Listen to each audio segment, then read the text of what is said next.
Et non, j'avais pas redisparu. Je suis désolée de pas avoir fait de vidéo la semaine dernière. J'avais une bonne raison. J'ai perdu une de mes tantes, du coup on l'a enterrée le vendredi 13. Donc le samedi et le dimanche, j'étais un peu triste. Donc j'ai beaucoup pleuré. Et j'avais pas du tout envie de faire une vidéo Barbie. Je vous avoue, j'étais vraiment en mode... j'ai envie d'être dans mon plaid et de chouiner un bon coup. Bref, tout ça pour dire que je ne redisparais pas pendant je ne sais combien de temps. Je suis là, je suis là. Mais avant de commencer, je voulais vous montrer ma jolie coiffeuse qu'on a fabriquée avec mon papa pour ma chambre. J'ai les derniers accessoires dessus et je voulais trop vous la montrer parce que je suis fière. Et dessus, vous pouvez trouver le roman graphique de Dr Pralinus, mon ami, qui ne sait pas que je lui fais cette petite pub qui n'est absolument pas sponsorisée, mais juste le merle à l'alambic, ça vient de sortir, c'est trop bien. Le lien est dans ma bio. Zéro sponsor, je le fais juste parce que c'est mon ami et que j'ai adoré la lecture de ce livre, donc je vous la conseille. Bon, vous l'avez vu au titre de la vidéo, je vais enfin parler d'un sujet à chaque fois que je dis que je vais faire, que j'ose jamais faire, il est temps que je le fasse. Mais avant ça, si je cite des garçons, des films Barbie que vous kiffez dans ceux que je déteste, le prenez pas mal. Genre vraiment, il n'y a pas de lézard, c'est des personnages d'animation, ça en fait plus pour vous, et moi je préfère me concentrer sur ce que je kiffe, hein. Mais vraiment, juste c'est un ressenti personnel. Genre vraiment ils m'ont rien fait, rien du tout, juste, je les aime pas. Alors, vous êtes prêts à découvrir les personnages masculins que je déteste dans les films Barbie ? Oh, attention, cette pierre est glissante.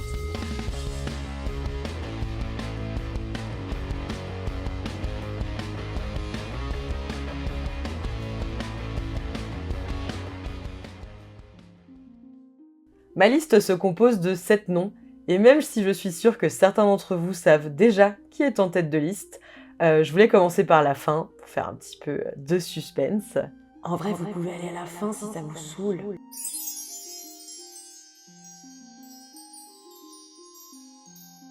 À la 7ème place de mon top 7, nous retrouvons Freddy de Barbie et la magie de Noël.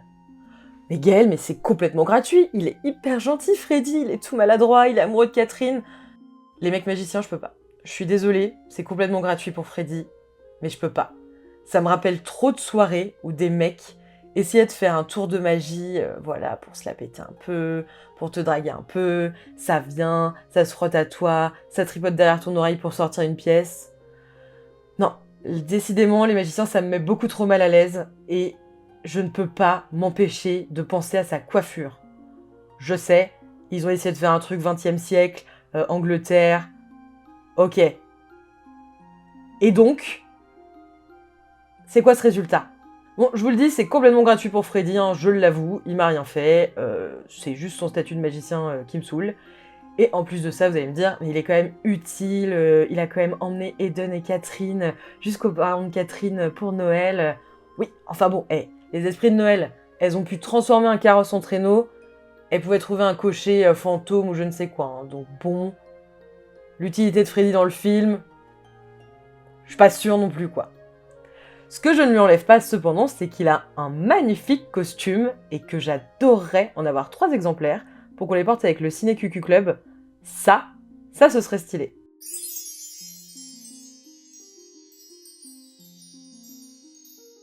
En 6ème position, nous retrouvons Linden de Barbie et la magie de l'arc-en-ciel.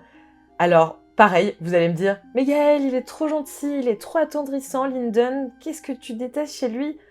Bah déjà, première chose, à chaque fois que je dis que son prénom, j'ai envie de l'appeler LinkedIn, donc pour moi c'est un red flag suffisant. En vrai, c'est pas un red flag. Mais c'est surtout que pendant tout le film, je trouve qu'il a l'air ahuri de tout. Et je sais que c'est quand même un allié d'Elina et qu'il est quand même sympa et tout, mais juste il est tout le temps comme ça, genre. Même à la fin, quand Elina elle lui dit au revoir, elle fait un câlin à tout le monde et tout, et lui, il est juste en mode... je crois qu'on va se revoir. C'est complètement gratuit de ma part, sachant qu'en plus, j'aime pas trop son chara design, je suis pas très fan. Après, c'est vrai que Fairytopia, c'est clairement pas la saga où les mecs sont les plus beaux, hein, on va pas se mentir. On se rappelle du prince Nalu dans Fairytopia, vous m'excuserez, il est pas très beau, Nalu, hein. Je pense pas qu'ils avaient prévu qu'il revienne dans le 2e film. Parce que clairement, son chara design, il est bâclé. Et franchement, citez-moi un mec beau dans la saga Fairytopia. Franchement, c'est dur. Franchement, c'est dur.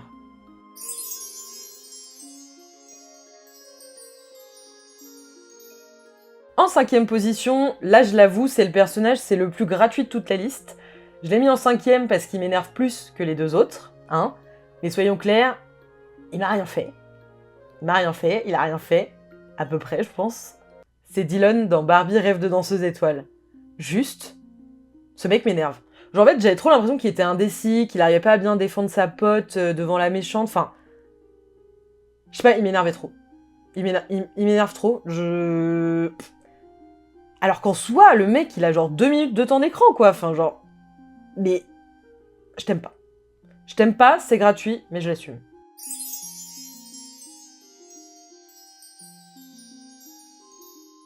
En 4e position, on a Faban, je ne sais plus, de Barbie et la magie de l'arc-en-ciel. Avant cette vidéo, je me suis dit qu'il fallait que j'aille retrouver comment on prononçait son nom, et puis en fait... Bah j'ai eu la flemme en fait, parce que je m'en fous, parce que je l'aime pas.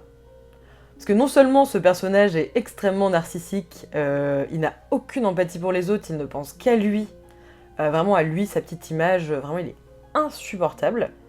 Et encore vous allez me dire, ça pourrait être un personnage, voilà, ça contrebalance avec les différentes personnalités dans les apprentis des sentinelles, ok. Mais en plus de ça, le mec passe son temps à chouiner. Genre, littéralement, tu es apprenti d'une sentinelle. Tu es apprenti d'une sentinelle. Pourquoi tu paniques à la moindre problématique? À la moindre problématique, il est genre « Oh, ça va pas du tout, on va jamais s'en sortir !» Bah, non, on va pas s'en sortir si tu fais rien, Faban, machin. Bref, celui-là, c'est un peu moins gratuit que les autres. Je suis pas sûre qu'il y en ait beaucoup qui l'apprécient. Enfin, en soi, on peut l'apprécier dans l'histoire, enfin, je veux dire, voilà, pour ce qu'il apporte, etc. Mais en soi, le personnage, enfin, juste... T'as envie d'aller prendre le thé avec lui, peut-être?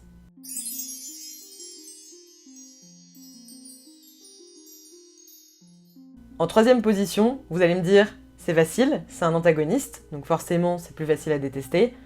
Mais je ne pouvais pas faire une vidéo sur les mecs que je déteste dans les films Barbie sans citer Wenlock, de Barbie et le cheval magique. On parle quand même d'un mec... Bon, au début, il a volé une baguette magique, il voulait être un peu plus stylé et tout. J'entends... Je ferais pareil. Ok, on est d'accord, Wenlock, si je pouvais, je le ferais. Mais après, le gars, il a utilisé la baguette magique, non seulement pour draguer des meufs, etc., mais en plus de ça, il les épouse. Une fois qu'il est lassé, et probablement parce que la meuf, bah, elle a envie d'avoir son libre arbitre, il décide de la transformer en troll, et après il en fait une servante, et après comme ça, il va se chercher une autre épouse. Donc déjà, tu te dis... Déjà, il a fait ça 3 fois, parce qu'il a 3 femmes trolls. Donc déjà, tu dis 3 fois, c'est beaucoup. Mais en plus de ça, c'est un gros pointeur. Parce que je vous rappelle quand même qu'il a essayé de pécho Brietta, elle venait d'avoir 16 ans. En plus, il l'a transformée en Pégase parce qu'elle a dit non, genre, c'est lunaire. En fait, est-ce qu'on transforme les gens parce qu'ils veulent pas te dater? Pas du tout. Et après, il a refait la même avec la petite sœur, genre 16 ans après, genre... Mon ref, t'as quel âge? Et là, il a transformé toute une ville en pierre. Ou en glace. Bref. En tout cas, c'était la merde, ok? Donc, excusez-moi, mais en fait, Wenlock, il a grave mérité à la fin, quand ces femmes, elles se vénèrent toutes là, et qu'elles décident de la servir, mais mon Wenlock, j'espère bien que tu sers encore du thé et que tu fais couler des bains à tes ex-femmes, là, encore aujourd'hui et pour l'éternité. Wenlock, c'est un grand nom. C'est un grand nom. Maintenant, je n'ai plus rien. Plus rien du tout. On est là, nous. On va s'occuper de toi. J'ai besoin qu'on me lime mes ongles et qu'on me les vernisse. Et ce n'est que le début. À toi de pagayer. Dépêche-toi.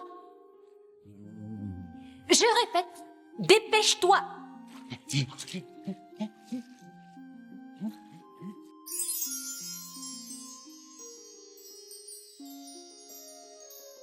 En 2e position, comment ne pas parler de Louis, je devrais apprendre à la fermer, de Barbie et les 3 mousquetaires, le prince Louis, qui devient roi, dont on se souvient tous de cet extrait magnifique, de cette magnifique tirade de sa part, dont on se serait bien passé, et qui a probablement réveillé un peu de féminisme en nous tous.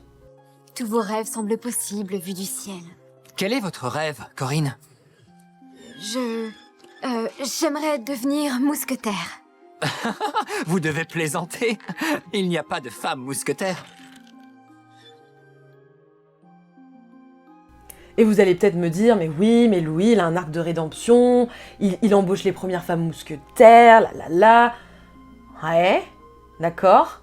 Est-ce que ça doit l'empêcher d'être comme ça? Et surtout, bah, il est bête. Genre, je suis désolée, il est tout le temps là, genre, la vie, tout va bien. Alors que littéralement, ça se voit que son cousin Philippe, il essaye de le tuer toutes les 5 secondes. Je suis en mode, Louis, réveille-toi. Louis, t'es censé être roi, protéger un peuple. Et t'arrives même pas à voir devant toi. Non, ça va pas le faire. Et je suis désolée, mais son chara design, je crois que c'est le mec le plus moche de tout le Barbie Cinematic Universe. C'est que même les personnages secondaires qui sont censés genre être boulangers, qui sont moches et tout, ils sont plus beaux. Genre même ceux qui sont dessinés dans la foule à 40 mètres, ils sont plus beaux quoi. Qu'est-ce qui s'est passé? Quel était le projet? Je sais que vous avez voulu faire genre, c'est un roi de France et tout machin. Il s'est passé quoi? Répondez juste, Mathilde, répondez, qu'est-ce qui s'est passé? Donc je suis désolée, vraiment, je ne suis pas du tout de la team qui ship Corinne avec Louis. Vraiment juste, pourquoi vous voulez que Louis se mette en couple avec une femme? Vous croyez qu'une femme mérite ça? Je suis désolée, mais... Bah non, je suis désolée, non. Non, et puis, le sexisme, ça devrait nous suffire, parce que je vous signale qu'elle était en train littéralement de le sauver. Genre, elle venait de le sauver, et le mec, il fait... Les femmes mousquetaires qui vont me protéger, ça existe pas. Elle vient de te sauver. C'est pas parce que t'es roi. Là, tu serais mort, Louis. Tu serais mort. Je te déteste, Louis. Je te déteste. Je vais vous le dire entre nous, j'aurais préféré une fin où Corinne et ses potes renversent le gouvernement, et puis on repart sur un Barbie... un Barbieland, quoi, avec des paillettes et des mousquetaires femmes, quoi. Je pense que ça, c'est bien. Ça, c'est bien.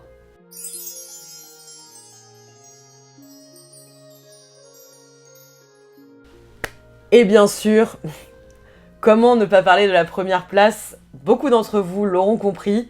Oui, à la première place, il y a Jérémy et Yann, les jumeaux dans Barbie et le palais de diamants. Et je sais qu'il y a des gens qui les adorent. On a déjà eu des discussions en commentaire. Mais vraiment... Et pour les biens de cette vidéo, j'ai revu le palais de diamants. Je suis désolée, mais leur première interaction, franchement, est même vibe que les magiciens là en soirée, avec leur guitare, genre petite nénette et tout, en train de draguer les meufs. Elles veulent juste manger. Genre, t'es là tranquille, tu manges ta petite purée, tu manges ton petit vin chaud, enfin non, tu le bois du coup, mais bref. T'es tranquille dans ta soirée, ok, tu viens de chanter parce que t'as plus de thunes. T'essayes d'avoir une aventure pour sauver ton cottage qui a brûlé, et là t'as deux énergumènes qui débarquent, ils commencent à te chanter une chanson. Bref, pourquoi pas. Mais en plus de ça, on se rend compte que les mecs, quand même, ils adorent ghoster les nanas. Parce que on se souvient quand même de la petite dame de l'auberge, hein. Donc franchement, ça nous donne pas très envie, hein. Un peu red flag tout ça. Voilà, c'est pas ouf. Mais en plus de ça, je suis désolée, genre leur excuse pour aller suivre Liana et Alexa, c'est d'avoir trouvé un mouchoir sous la table, alors qu'elles ont disparu sans leur dire, donc clairement elles avaient pas envie qu'ils sachent où elles vont. Et eux ils font « Ah mais c'est un signe, en fait, elles ont fait exprès, parce qu'elles ont grave envie qu'on les suive !» Bah non. Non. Et oui, je sais qu'à des moments ils aident Liana et Alexa, que des fois ils vont les aider et tout, ok. Vous m'enlèverez pas de l'idée qu'ils étaient pas nécessaires à l'histoire, hein, quand même. Et que l'introduction de ces personnages est quand même vachement creepy. Enfin, en fait, je veux vraiment savoir... Pourquoi? L'histoire n'est pas terminée.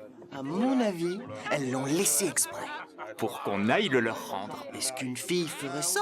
Oui, c'est possible. Non, parce que vraiment, il ne ressemble à aucun autre mec du Barbie Cinematic Universe. C'est-à-dire que, vraiment, juste... Pourquoi ces choix? Pourquoi ces choix?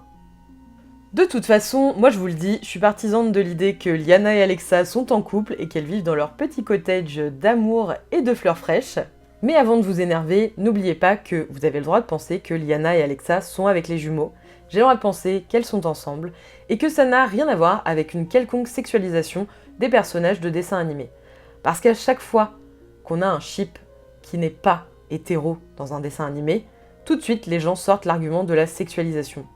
Et je ne vois pas en quoi deux personnes qui s'aiment, qu'importe leur genre, a un quelconque lien avec la sexualité. Surtout dans ce type de médias. Non, parce que si vous voulez savoir ce que c'est la vraie sexualisation des dessins animés, c'est quand quelqu'un m'a sorti l'argument que Liana et Alexa étaient forcément avec les jumeaux, puisqu'elles avaient dansé avec eux. Mais attendez, ce n'est pas juste parce qu'elles ont dansé, c'est parce que cette danse, c'est une métaphore du entre un homme et une femme. Pardon, mais c'est quoi le truc le plus gênant entre ça et deux femmes qui s'aiment dans un cottage?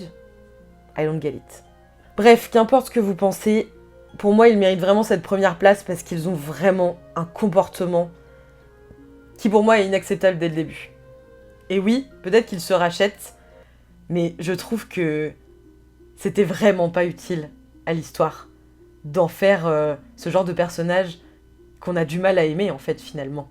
Donc voilà, sans aucun regret, Ian, Jérémy, je vous déteste, je vous décerne la première place.